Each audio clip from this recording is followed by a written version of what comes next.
Hey guys, thanks for tuning in. My name's Jason, and today I wanted to just show you how easy it is to make homemade micarta handle scales for your knife handles. And I'm going to be starting a new project here. I'm going to be walking you guys through making this mini version of the silent partner. This is called the junior partner, just because I couldn't think of any better name at the time. So kind of like a small machete slash large survival knife, loosely based on the Tom Brown tracker, and you know, a lot of different attributes from different knives, but you know, some stuff that I want, and some features of the tracker as well. So I'm going to be making this knife, and I want to have micarta handles on there. I've already done a little bit of experimenting with micarta, as you've seen in a couple of my other videos, and today I'm just going to be walking you through step by step how we're going to take this canvas right here and turn that into some pretty cool looking knife handle scales. So stay tuned. So the raw materials that we're going to be using, what I have here is just some black duck cloth, which is pretty close to canvas. It's the thickest cloth that I could find at Walmart in the fabric department, and the ladies kind of gave me a strange look when I came down there and was looking to buy some fabric, but then I explained to them what I was going to do, and then they looked at me even stranger. So I've already gone ahead and cut these strips into about 3 inches, and why I did that is that to make decent micarta you need a press.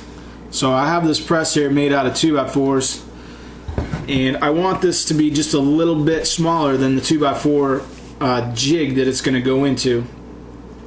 So I got, I don't know, about 20 different strips here, and it looks pretty thick right now. I would say that's probably a good inch. I think I'm probably going to go with maybe about 3/4 of an inch. Plus, when you press it, it does get a little bit flatter. We do put it in the vise and snug it down very tight, so it does squeeze all the air out of it, and this becomes very dense. So the duck cloth here, what we're going to do is we're going to use this fiberglass resin to completely soak the layers of the duck cloth, and we're just going to build it up layer by layer until we get all the layers soaked. And we're going to be doing this on a layer of wax paper, so when we're done at the end you'll see how we just fold it up into a nice little package, and then we will be putting it into our micarta press to set up overnight. So real easy process, not anything hard at all. I actually learned this whole process by watching a YouTube video from Crash Blade Knives. So I'm not taking credit for inventing micarta or anything. I just figured that since you guys, you know, like my channel, I'd show my subscribers how easy it is to make homemade micarta, and maybe you could give it a try. It's that easy. So let's get started. Alright, so I just mixed my resin here. I got about half the amount of hardener in there just to give me a little bit more time to put this together.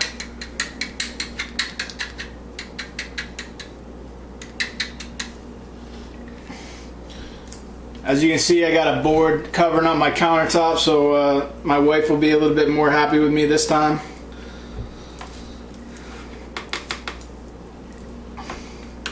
Alright, so I drew a couple of marks on this wax paper just so I know where to lay out my cloth. I'm going to start with the red color first.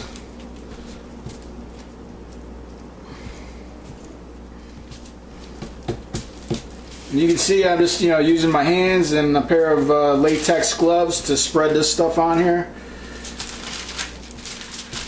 You don't have to be perfect, you just want to make sure that all the cloth gets drenched with the resin.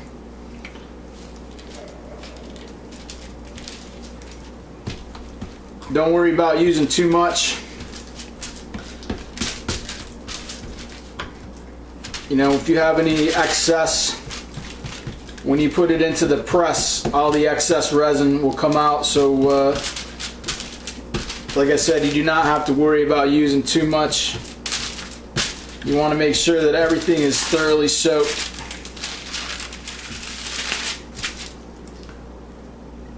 Alright, I think I'm going to save just a little bit of that red, maybe do one layer kind of near the top. We'll start on our black now.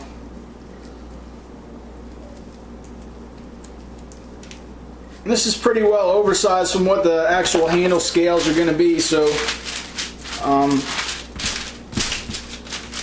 you don't have to worry about too much about getting the edges, you know, perfectly straight or whatnot.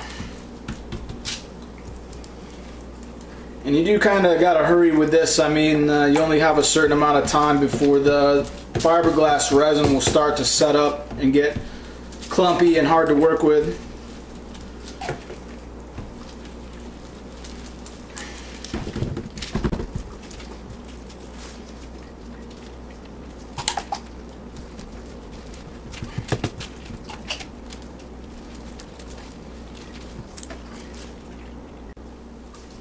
Alright, I think I'll just go ahead and put one little, you know, small layer of red towards the top.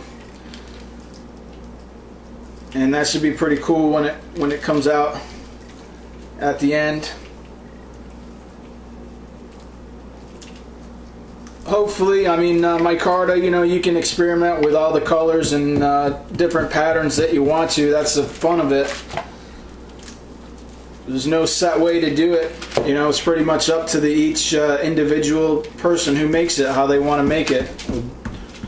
The different kinds of fabric you can use, or paper, or whatever color you want. A lot of different options to choose from, so you can be very creative with this stuff.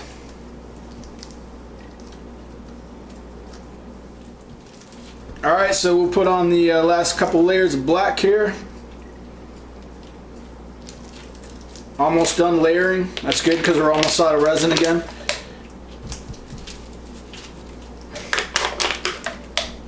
I did 16 layers of the black canvas, and there's probably like 3 layers of the red, but that's real thin once it gets wet, and it's nowhere thick as the canvas. So altogether this thing is about 16 layers of canvas thick, plus a smidge. Alright, so now what we're going to do,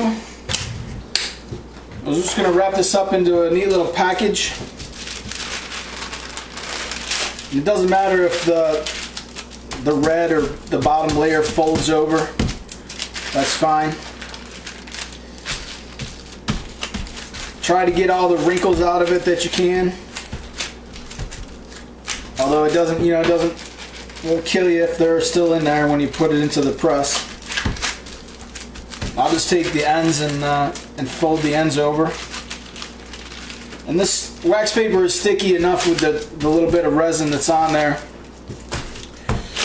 to just stick to its own self. So here's the package. You can see the red that we started with is on the bottom, and all neatly packaged up. I'm going to go ahead and put this into my press now, and you can see that it just fits very snugly in here, which is good because it won't be moving around at all or trying to shift while it's under pressure when it's in the vise. So we'll put the top piece on.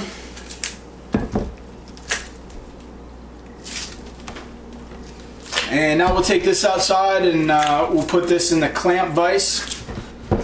And I also have some wood screws. We're going to run those through the ends, and that just really tightens up the ends and makes this whole package right here very tight. And that way when this thing sets up and we take it out, it's going to come out and look just like a nice even flat board with an even thickness all the way across its width. which is what we want. We want a nice even thickness for our handle scales.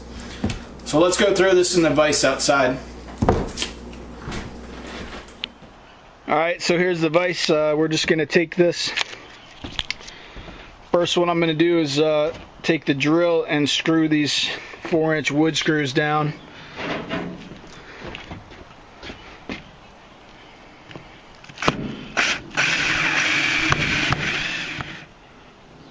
So I've got that about just as tight as I can get it in that vise. Also have the wood screws tightened up, and as you can see, it's under some pressure. It's squeezing the resin out, the excess resin, which is what you want. So it's definitely working. It's tight. And you want to have a jig like that, because if you don't, you know, that under pressure, that micarta can shift. You know, it can get thick at one side and thin on the other side. If you want to have a nice even sheet with even thickness like that, that's what this jig is for. So that should come out, you know, fairly even thickness, like a board. So we'll open this up in the morning and take a look at it and see how it came out.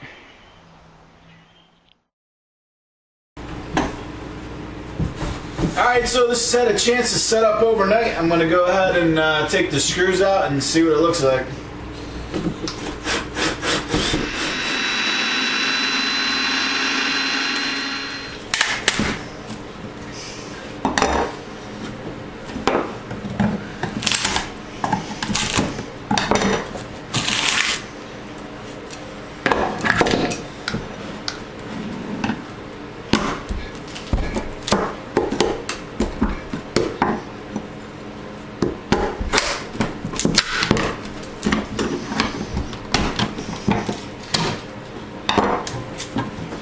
It took a little bit to get it out of the press, yeah, but it came out pretty well intact. I mean, it is nice and hard, like a board. Pretty cool. You can see the red on the bottom. I can't wait to get this on the knife to see how it comes out. But right now it's just, you know, in a very rough state. So what we're going to be doing with this is taking all of the wax paper off of it. I'll probably take it outside and finish getting all the wax paper off of it with the sander. But what I'll do for now is I'll take my little coping saw and we'll cut off one of the ends, and we can just get a little sneak peek of what it's going to look like once it's on the knife. But I chose this mostly black handle, you know, for a purpose, not to have a lot of color variation, although there's red on the very bottom, and we did throw, you know, that layer of red kind of up towards the top. So mostly black with a little bit of a red in it once it's on the knife and done. So this is our finished micarta right here. This is a good shot of the cross section where you can see the color pattern. I'm really looking forward to seeing how this is going to turn out on our knife. I think it's going to look great. I will be producing a couple more videos in this series on this particular knife project, so I hope you guys will stay tuned and watch those. Thanks for watching. I'll see you next time.